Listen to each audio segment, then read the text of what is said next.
Good afternoon and welcome to Bulls, Bears, and the Bell. Thank you for joining us. Okay, let's unpack this. For 4 straight sessions, the market was just on fire, right? Riding this euphoric, record-breaking streak.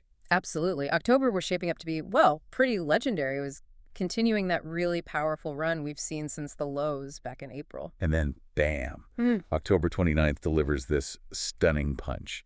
A really sharp, immediate reversal that just wiped out all the day's gains. Yeah, wiped them out and left the major indices completely split. It really signaled this central paradox happening in the economy right now. What's also fascinating, you mentioned before we started, is the historical irony, the date itself. Oh, absolutely. The sheer historical irony, this massive volatility. It happened on the 96th anniversary of Black Tuesday, October 29th, 1929. Well, 96 years to the day. Exactly. That day saw, I think it was a 10.2% drop in the S&P 90 index back then, one of the biggest daily drops ever. And that really cemented that whole superstition, didn't it? The October effect. It did. That market anomaly where, somehow major financial crashes seem to cluster right there in the 10th month. Spooky stuff. And yet, for most of this October 29th, history seemed totally irrelevant. Completely. We came into the day, what was the S&P 500 up? Something like 34% from the April low? Yeah, 34.23%, exactly. Just powered by this relentless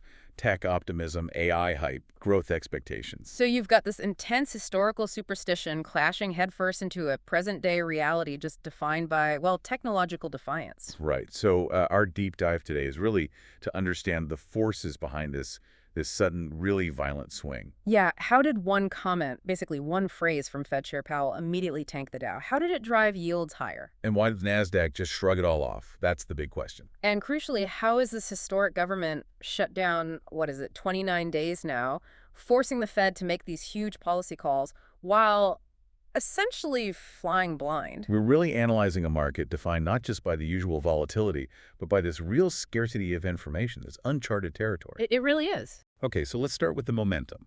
Before the afternoon drama, the trading session opened incredibly strong, didn't it? Oh, yeah. Robust strength, continuing that great October performance, pushing indices to fresh all-time highs again. And this initial wave, this euphoria, it seemed built on 2 huge narratives that are just dominating everything right now.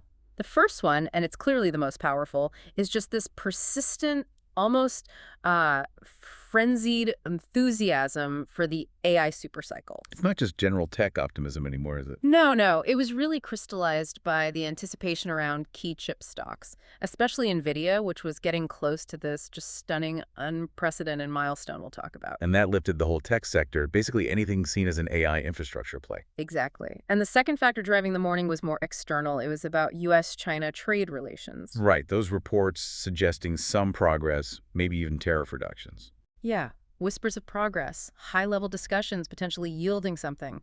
That gave a much-needed lift to industrials, other chip sectors, companies relying on global supply chains. So the market was pricing in, basically, smooth sailing ahead, continuation, global de-escalation. And then the momentum just shattered. The whole day pivoted abruptly around 2:30 p.m. Eastern. That was right when Fed Chair Jerome Powell's press conference started, after the FOMC announcement. Correct. The Federal Open Market Committee meeting. And the decision itself, that 25 basis point rate cut that was widely expected, right? That should have been good news. Dovish. It absolutely should have been. Unambiguously dovish, you'd think. A continuation of easing, but the enthusiasm just evaporated instantly. So what was it? What was the specific comment, the lever, that caused this immediate violent reversal? It was Powell's remark about the next rate decision, the one scheduled for December. Okay. He said, and I'm quoting here, that an additional interest rate cut in December is not a foregone conclusion, far from it. Far from it. That's the key phrase. It was classic Fed speak, or jawboning, as they call it. Even though the action was a cut, his language immediately signaled a potential tightening of the future path, hedging his bets. And the market's read on that was immediate. Hawkish pivot. Boom. Instantaneous and profound. And for listeners maybe less familiar with how fast this stuff moves when the market prices in tighter policy or just less certainty about easing, you see key assets react instantly. Let's talk about bonds first, the fixed income response. Right. First reaction, bond market. Yields on the benchmark U.S. 10-year Treasury note spiked immediately. How much are we talking? They shot up from 4.02% to 4.07% in what, less than half an hour? Look at 5 basis points. That might not sound huge to everyone, but in the bond world. It's massive, especially the speed.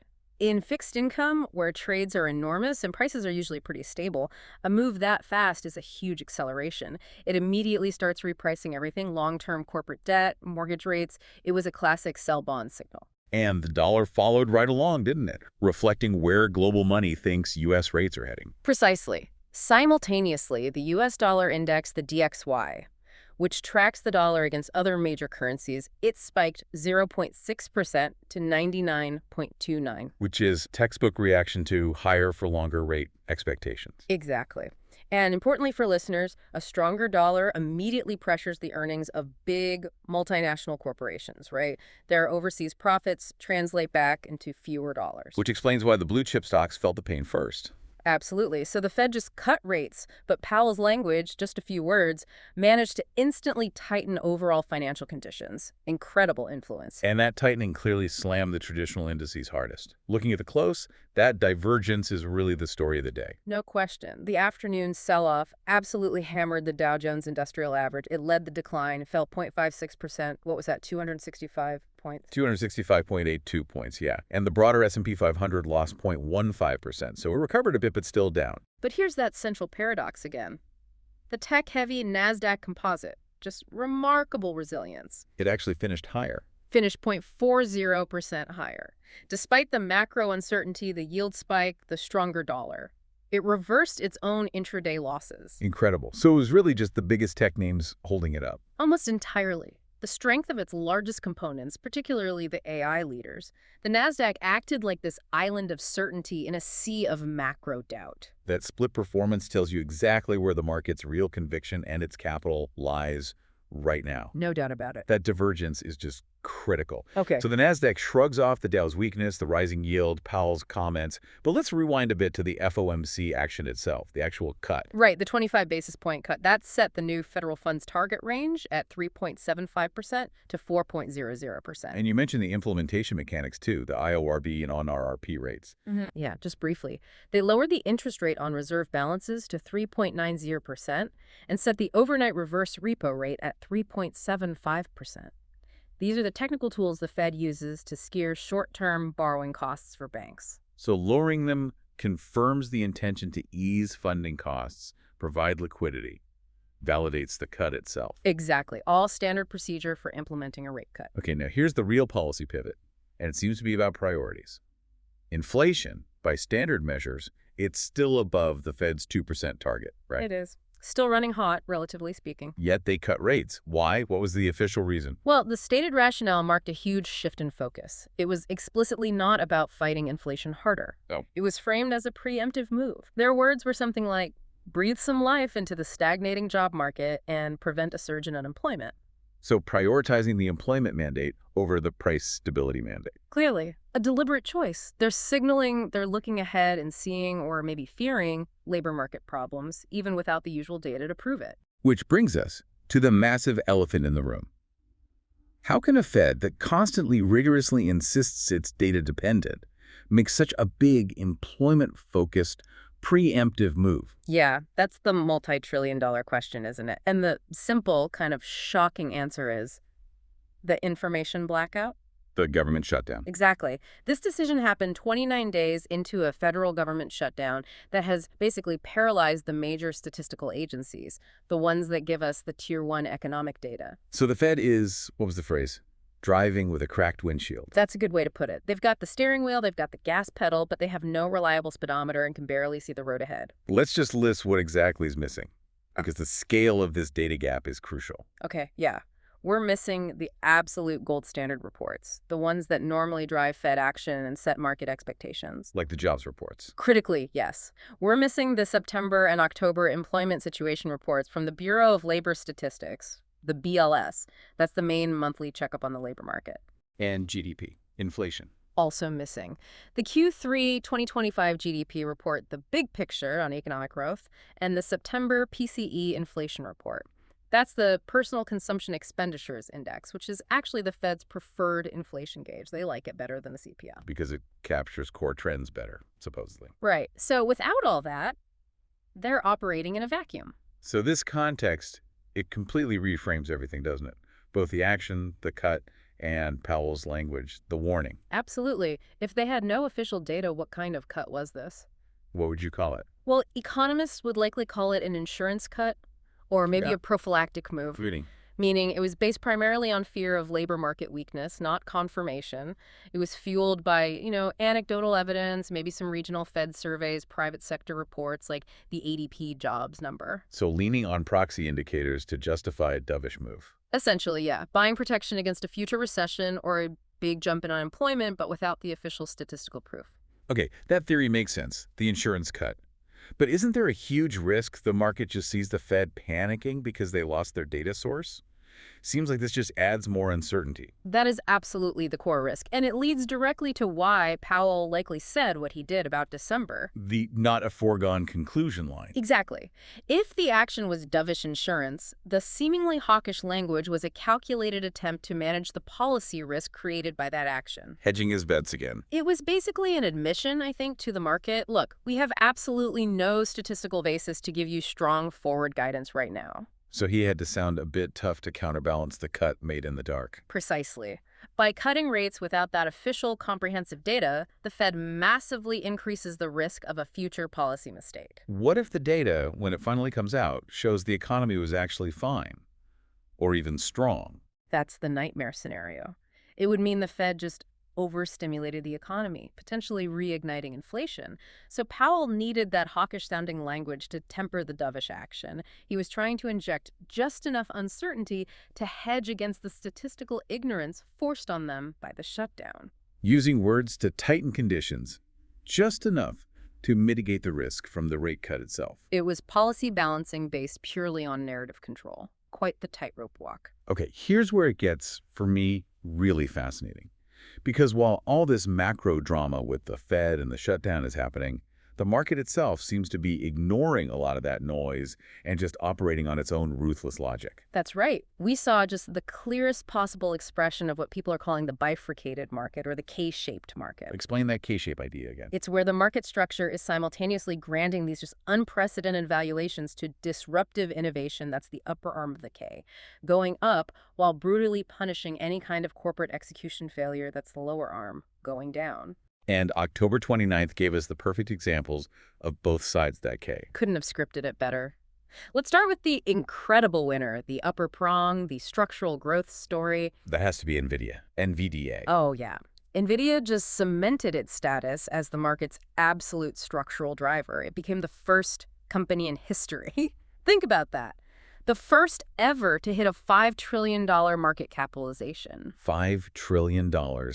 And it gained more during that volatile session. Gained another 3%. Utterly indifferent to rising treasury yields, Powell's caution. None of it mattered. That $5 trillion mark, it's not just a number, is it? It really reflects this core belief system among investors now. Totally. NVIDIA is seen as the singular source of strength, the primary structural growth narrative. Its massive strength was basically the only reason the entire NASDAQ composite could defy that broader Fed-induced sell-off. So the market is saying, we will pay any premium, an unprecedented premium, for the engine driving the AI future, regardless of short-term macro noise. It's an investment in a paradigm shift, not just cyclical growth. That's the bet. Okay, now for the starkest possible contrast.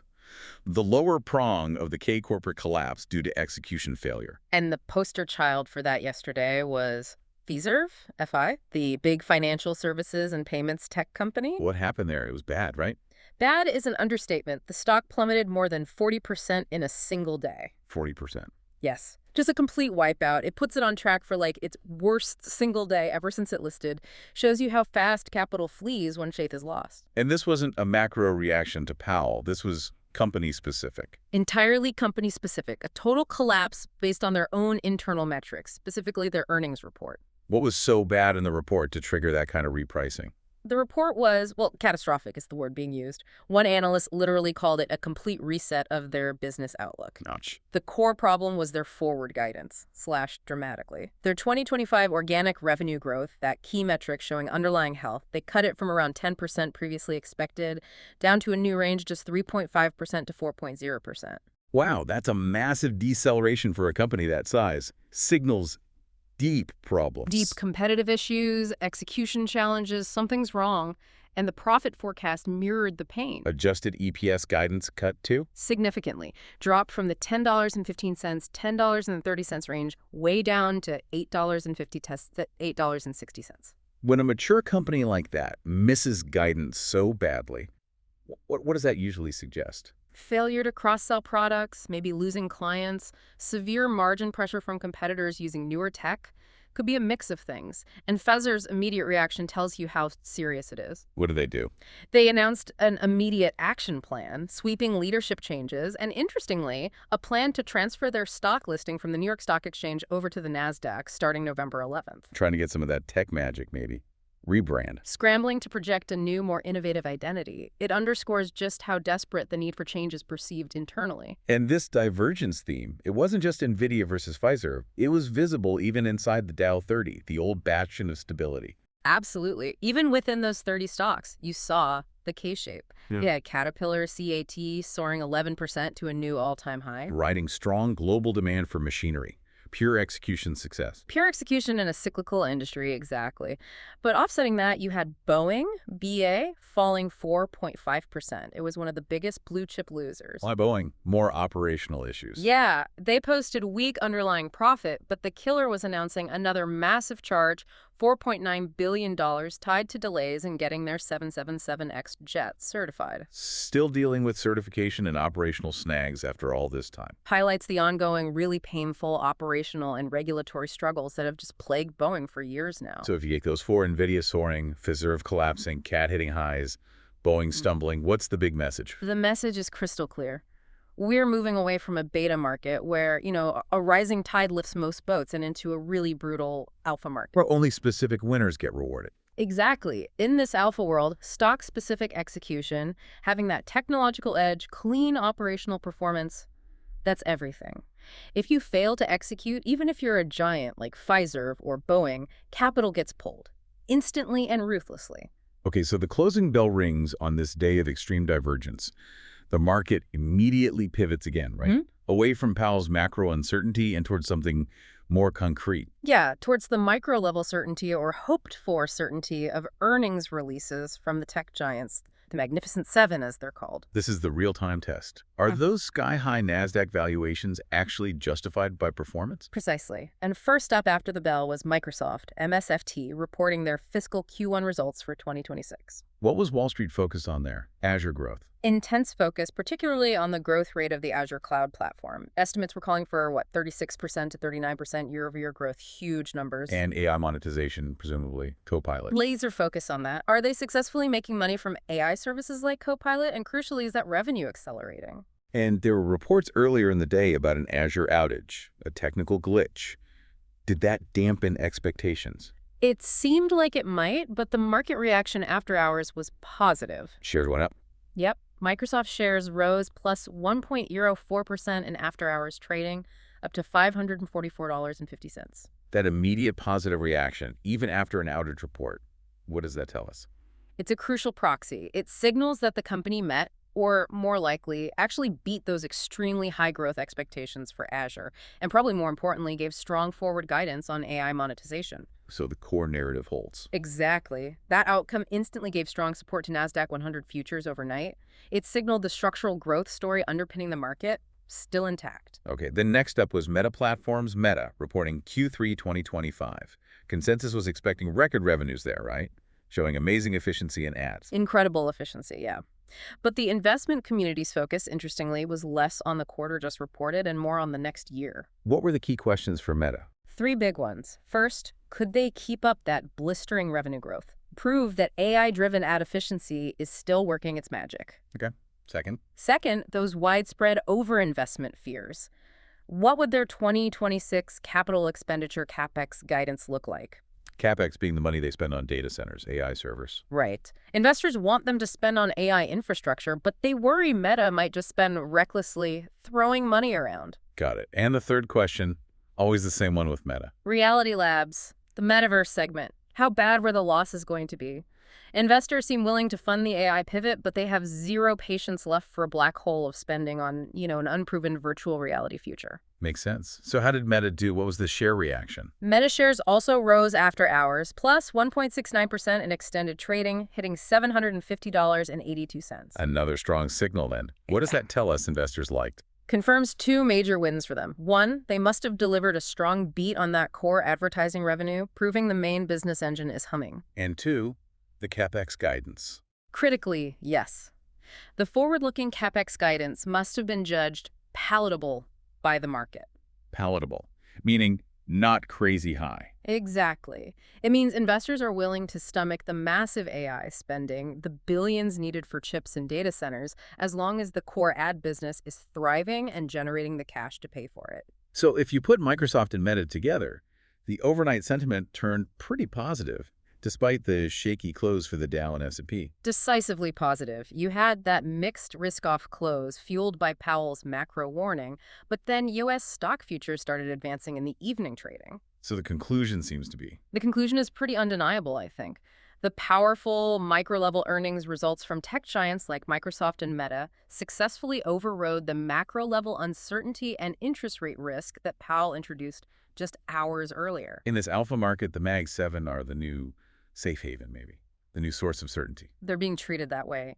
Their specific performance is trumping the uncertain economic picture, at least for now. Okay, so looking ahead now, the immediate focus stays on earnings, right? We've got more big ones coming up. Absolutely. The earnings wave continues. We have two more absolutely crucial reports from the Magnificent Seven coming up that will keep setting the tone. Who's next? Thursday, October 30th, after the market close, we get Apple, AAPL, and Amazon, AMZN. Huge ones. What's the focus for Apple? China sales? Margins? Exactly. China sales, forward-looking margins. For Amazon, it's AWS cloud growth, of course, but also increasingly how aggressive their AI investment looks. It all comes back to AI, doesn't it? Every single one of these results is being filtered through that lens. How much are they investing in and how much are they capitalizing on the AI narrative? But looming over all of this earnings excitement, there's still that shadow, the ongoing government shutdown. That remains the single biggest forward-looking risk. It's the element most likely to trigger just disproportionate volatility because it keeps delaying all the Tier 1 economic releases. We're still guessing about the real state of the economy. Remind us again which key reports are stuck in limbo. We need to remember these because they normally anchor everything. We're still waiting on the Employment Cost Index, the ECI, that's the best measure of labor costs, crucial for inflation forecasts. And Q3 GDP, PCE inflation. Right. The first estimate of Q3 GDP and the personal income and PCE deflator, the Fed's preferred inflation gauge. Without these bedrock reports, the Fed can't do its usual rigorous modeling, and the market can't rationally price policy expectations. And this data scarcity, you mentioned, it created something pretty unprecedented, a data hierarchy inversion. Yeah, that's a good term for it. Normally, official government data, BLS, BEA reports that's indisputably Tier 1.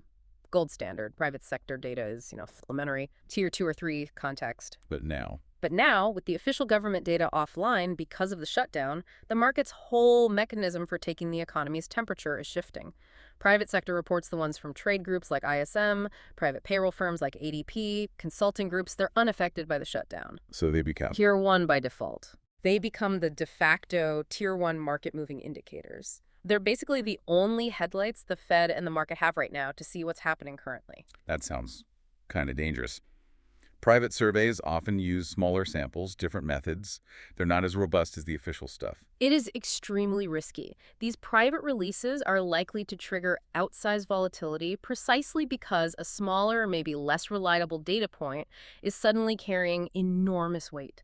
The whole market will pile in to interpret any tiny deviation from consensus estimates. The signals we usually use for nuance are now the only signals we have for major policy guidance. Exactly. It's a recipe for potential overreaction. So for our listeners looking ahead to the next week or so, say November 3rd to 7th, which specific private sector reports are now absolutely critical to watch? Okay, the key ones to circle are the ISM Manufacturing Index, the ADP Employment Report, that's the private sector's guess at payroll changes, and the ISM Non-Manufacturing Composite, which covers the huge services sector. Why these three specifically? Because they're the only significant fresh data points the market will get to assess current economic health.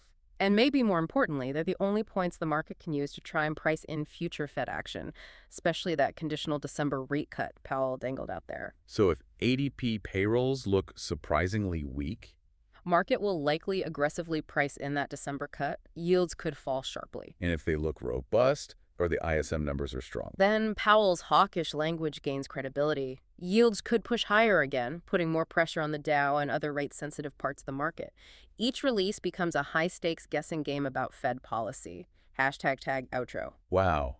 Okay, so we've mapped a truly extraordinary day, defined by that high-stakes Fed commentary in a data vacuum, a historic market divergence that really stark K-shape between the NVIDIA $5 trillion stratosphere and the Pfizer 40% collapse. And the continued, just unstoppable rise of the AI megacaps, whose positive earnings managed to override all that macro uncertainty, at least for a night. If you connect all these dots, what's the bigger picture takeaway? I think the bigger picture is the market is now being forced to navigate this incredibly crucial period, peak earnings, pivotal Fed moment based almost entirely on proxy data and narrative. While the Fed itself is making moves based on, well, not much official data. Exactly. That Fed rate cut, the prophylactic one, made without reliable data.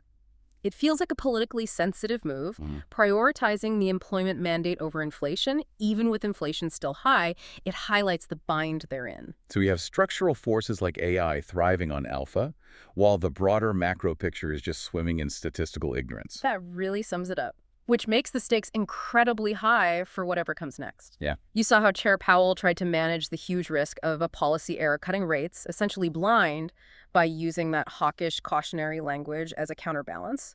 But the fundamental uncertainty hasn't gone away. Which leads to the final provocative thought for listeners, I guess. Yeah, right. When the backlog official economic data finally arrives, maybe weeks from now, what will it show?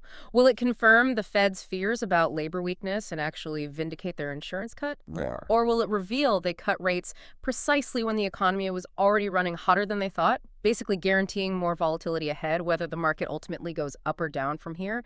That's the profound uncertainty investors are grappling with today. The real price of making policy in an information vacuum.